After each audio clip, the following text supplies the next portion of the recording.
কংগ্রেসের মাথা ব্যথা বা তৃণমূল কংগ্রেসের কাটমানি খাওয়াটা আমি বন্ধ করেছি বিধায়ক হিসেবে। একাধিক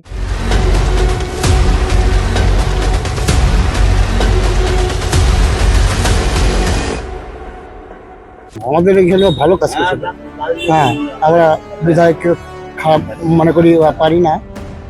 আচ্ছা, মাটি গাড়ার উন্নয়ন কতটা হয়েছে সে নাই আমরা দেখব, কিন্তু এবার মাটি গাড়ার জন্য কি চিন্তা ভাবনা রয়েছে সেটা আমরা শুনবো আনন্দময় বর্মনের থেকে। দাদা, এবার কি চিন্তা ভাবনা রয়েছে? দেখুন, মাটিগাড়া তো এখন একটা সমৃদ্ধশালী এলাকা হয়ে গেছে। মাটিগাড়ার পাশেই ধরুন এখানটা সিটি সেন্টার আছে, মানে একেবারে হার্ট অফ দ্য সিটি।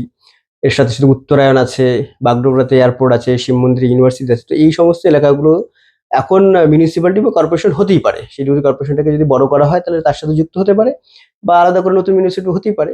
এই ব্যাপার নিয়ে বিধানসভাতে বলা, রাজ্য সরকারকে চিঠি দেওয়া সবই আমি করেছি, কিন্তু তারপরে এরা করেনি। তো আমাদের সরকার আসলে নিশ্চিতভাবে প্রায়োরিটি হিসেবে এই বাগডোগরা পর্যন্ত হয়তো গ্রেটার শিলিগুড়ি করে দেওয়া হবে, না তো আলাদা করে মিউনিসিপ্যালিটি করে দেওয়া হবে। বাগডোগরা, মাটিগাড়া এবং 18খাই বা শিব মন্দির এলাকা নিয়ে এটা আমরা করব। একদম নিশ্চিতভাবে আমি কথা দিচ্ছি যে আমাদের সরকার আসলে খুব তাড়াতাড়ি প্রায়োরিটি বেসে এই কাজটা করা হবে। এদের হয় গ্রেটার শিলিগুড়ির সাথে যুক্ত করা হবে, নয়তো আলাদা মিউনিসিপ্যালিটি করা হবে।